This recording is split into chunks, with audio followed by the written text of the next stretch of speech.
पंचायती राज व्यवस्था को लाने का उद्देश्य एम क्या था?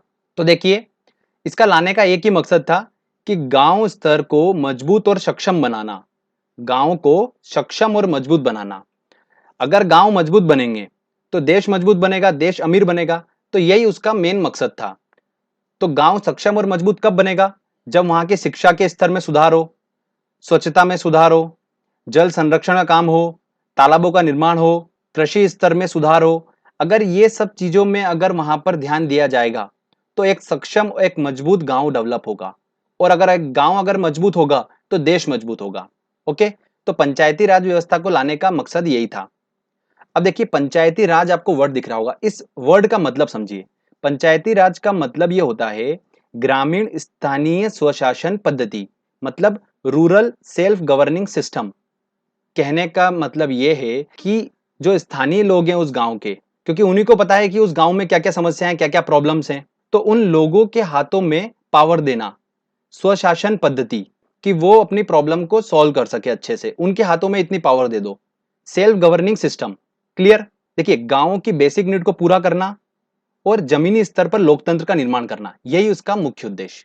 तो फ्रेंड्स, आपको यह चीज क्लियर हो गया होगा कि पंचायती राज व्यवस्था का मकसद उद्देश्य क्या था। अब देखिए, पंचायती राज व्यवस्था कैसे आई, इसको लाने के लिए कितनी समिति बनाई गई, उन सब चीजों को लेकर हम आगे डिस्कस करेंगे। चलिए आगे डिस्कस करते हैं।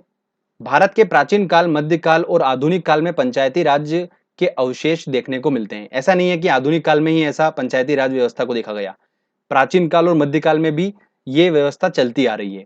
1880 से 1884 के मध्यकाल लॉर्ड रिपिन का कार्यकाल पंचायती राज्य का स्वर्णकाल कहलाता है।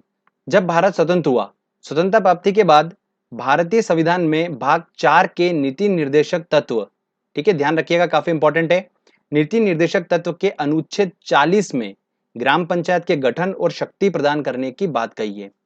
पर पंचायती राज व्यवस्था संस्था को कोई भी संवैधानिक दर्जा नहीं दिया गया था उस टाइम पर, ठीक है।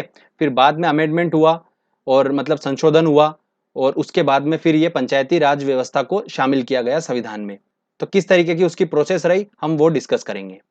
पंचायती राज व्यवस्था हेतु बहुत सी समितियों का निर्माण किया गया। सबसे पहले बात करते हैं हम बलवंत राय मेहता समिति 1957। वेरी इंपॉर्टेंट है, ध्यान से सुनिए। इसने क्या करा, समिति ने त्रिस्तरीय पंचायती राज व्यवस्था का सुझाव दिया। देखिए, इसने बोला कि गांव स्तर के विकास के लिए आप क्या बनाओ, ग्राम पंचायत बनाओ। खंड ब्लॉक स्तर के विकास के लिए क्या बनाओ, पंचायत समिति बनाओ। जिला स्तर के विकास के लिए क्या बनाओ, जिला परिषद बनाओ। तो ये बोला बलवंत राय मेहता समिति ने। काफी इंपॉर्टेंट है, डायरेक्टली एग्जाम में पूछते हैं त्रिस्तरीय पंचायत राज व्यवस्था का सुझाव किसने दिया, तो बलवंत राय मेहता समिति 1957 ने इसका सुझाव दिया था। क्लियर? अब देखिए, इन्होंने ये सुझाव दिया, अप्रैल 1958 को इनकी सिफारिशों को स्वीकार करा, और सबसे पहले राजस्थान विधानसभा ने 1959 में पंचायती राज व्यवस्था का अधिनियम पारित किया, और 2 अक्टूबर, ये डेट ध्यान रखना, 2 अक्टूबर 1959 को राजस्थान के नागौर जिले में पंडित जवाहरलाल नेहरू ने पंचायती राज व्यवस्था की शुरुआत की। तो सबसे पहले किस राज्य से हुई है, राजस्थान से हुई है। राजस्थान के कौन से जिले से, नागौर जिले से, और किस डेट पे, 2 अक्टूबर 1959। ये तीनों क्वेश्चन वेरी इंपॉर्टेंट है। इसके बाद में फिर कहां पर हुई थी, आंध्र प्रदेश में हुई थी। तो पहले राजस्थान, उसके कुछ दिन बाद आंध्र प्रदेश में इसकी शुरुआत हुई थी। तो जब पंचायती राज व्यवस्था की शुरुआत हुई तो उसको देखा गया कि उतनी ज्यादा सक्सेसफुल नहीं हुआ है। तो फिर क्या हुआ, अशोक मेहता समिति आई 1977 में, और इस समिति ने क्या करा, द्विस्तरीय पंचायती राज व्यवस्था का सुझाव दिया। कितनी, द्विस्तरीय, ठीक है। बलवंत राय मेहता समिति ने त्रिस्तरीय पंचायती राज व्यवस्था का सुझाव दिया था, पर अशोक मेहता समिति ने द्विस्तरीय पंचायती राज व्यवस्था का सुझाव दिया। वेरी इंपॉर्टेंट है, ध्यान रखिएगा। मंडल स्तर पर इन्होंने बोला कि मंडल पंचायत हो, जिला स्तर पर क्या हो, जिला परिषद हो। ध्यान दीजिएगा, इन्होंने क्या करा, ग्राम पंचायत की जगह पर मंडल पंचायत का सुझाव दिया था। ग्राम पंचायत जो थी उसकी जगह पर मंडल पंचायत का सुझाव दिया था। ओके, तो ये भी क्लियर हुआ, अशोक मेहता समिति। इसके बाद में पीवी के राय समिति आई 1985 में, और इन्होंने 4 स्तरीय पंचायती राज व्यवस्था का सुझाव दिया। 4 स्तरीय, राज्य स्तर पर राज्य विकास परिषद, जिला स्तर पर जिला परिषद, मंडल स्तर पर मंडल पंचायत, ग्राम स्तर पर ग्राम सभा। तो इन्होंने 4 स्तरीय पंचायती राज व्यवस्था का सुझाव दिया। तो ये भी डायरेक्टली एग्जाम में क्वेश्चन पूछते हैं कि किस समिति ने 4 स्तरीय पंचायती राज व्यवस्था का सुझाव दिया था, तो किसने दिया था? पीवी के राय समिति ने दिया था। ओके, चलिए इसके बाद में 1986 सिंधवी समिति, 1988 थुंगल समिति आई और इन्होंने पंचायती राज संस्था कौन कौन सी? वही ग्राम पंचायत, जिला परिषद, ठीक है, इनको संविधान में स्थान दिया जाना चाहिए। तो इनकी सिफारिशों के फलस्वरूप क्या हुआ? 73वें संविधान संशोधन 1993, ध्यान रखिएगा 73वें संविधान संशोधन 1993 के तहत पंचायती राज संस्थाओं को संविधान में शामिल कर लिया गया और संविधान के भाग 9 में 16 नए अनुच्छेद 243 क से ण तक और 11वीं अनुसूची को शामिल कर लिया गया। क्लियर? एक वेरी इंपॉर्टेंट पॉइंट ध्यान रखिएगा, 11वीं अनुसूची में पंचायतों के कार्य निर्धारण के लिए 29 विषय कार्य क्षेत्र को शामिल किया गया है। यह पीएससी एग्जाम्स में पूछा गया क्वेश्चन है, तो वेरी इंपॉर्टेंट क्वेश्चन है, ध्यान रखिएगा। 29 विषय 29 कार्य क्षेत्र को शामिल किया गया है, ठीक है, कि उनको कार्य किस किस क्षेत्र में करना है वो विषय इसके अंदर बताए गए हैं 11वीं अनुसूची में। तो ये डायरेक्टली एग्जाम में क्वेश्चन पूछते हैं कि 73वें संविधान संशोधन जो है वो किससे रिलेटेड है? तो वो पंचायती राज से रिलेटेड है। ओके, 11वीं अनुसूची में कितने कार्य क्षेत्रों के बारे में बताया गया है? तो 29। तो ये सारे क्वेश्चंस एग्जाम में बनते हैं। 73वें संविधान संशोधन 1993 के तहत जो कानून बना, उस कानून में क्या क्या कहा गया उसके इंपॉर्टेंट पॉइंट्स मैं आपको बता देता हूं। इस कानून के अंतर्गत 20 लाख से अधिक जनसंख्या वाले प्रदेश क्षेत्र पंचायती राज की त्रिस्तरीय प्रणाली लागू करेंगे। अगर 20 लाख से अधिक जनसंख्या है तो त्रिस्तरीय प्रणाली, 20 लाख से कम है तो द्विस्तरीय प्रणाली लागू करेगा। ओके, इस कानून ने ग्राम सभा को संवैधानिक अधिकार प्रदान किया। प्रत्येक 5 वर्षों के बाद में पंचायतों का चुनाव होगा। अगर पंचायत भंग होती है तो 6 माह के भीतर निर्वाचन होंगे। अनुसूचित जातियों, जनजातियों व महिलाओं के लिए 1/3 मतलब 1/3 सीटों का आरक्षण दिया। प्रत्येक राज्य में राज्य वित्त आयोग का गठन किया गया। ओके, तो ये सारे इंपॉर्टेंट पॉइंट्स थे, बस हमको एक बार सुनना है, दिमाग में रखना है, ज्यादा इन पे अपने को याद रट्टा मारने की जरूरत बिल्कुल भी नहीं है।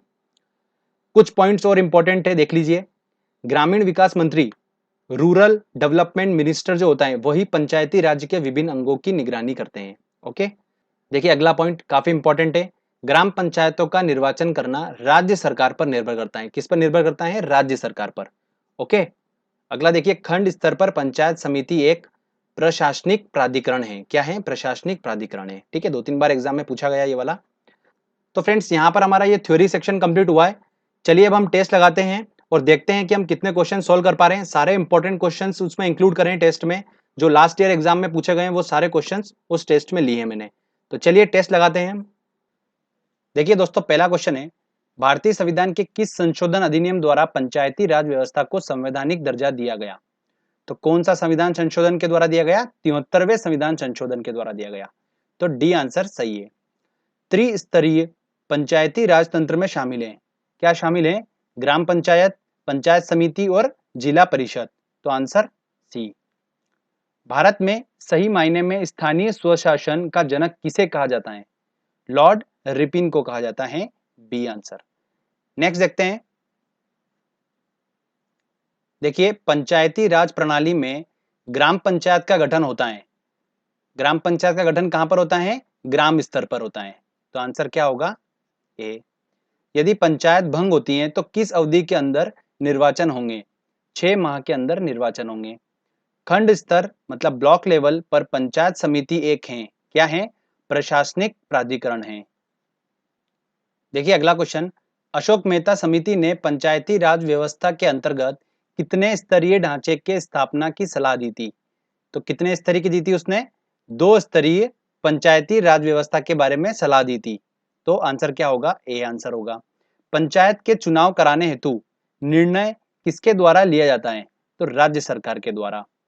देखिए अगला, 2 अक्टूबर 1959 को भारत में पंचायती राज का शुभारंभ निम्नलिखित में से कहां पर किया गया था? नागौर में किया गया था, राजस्थान के नागौर जिले में। ओके, देखिए अगला, भारत में त्रिस्तरीय पंचायत राज प्रणाली का प्रस्ताव किसने किया था? तो किसने किया था? बलवंत राय मेहता समिति ने किया था त्रिस्तरीय पंचायत राज प्रणाली का सुझाव। तो ए आंसर। निम्नलिखित में से किस राज्य ने सबसे पहले पंचायती राज अपनाया था? तो सबसे पहले किसने अपनाया था? राजस्थान ने, फिर आंध्र प्रदेश ने। ओके, लोकतंत्र विकेंद्रीकरण का आशय है। लोकतंत्र विकेंद्रीकरण का आशय क्या है? स्थानीय सरकार से है। तो डी आंसर।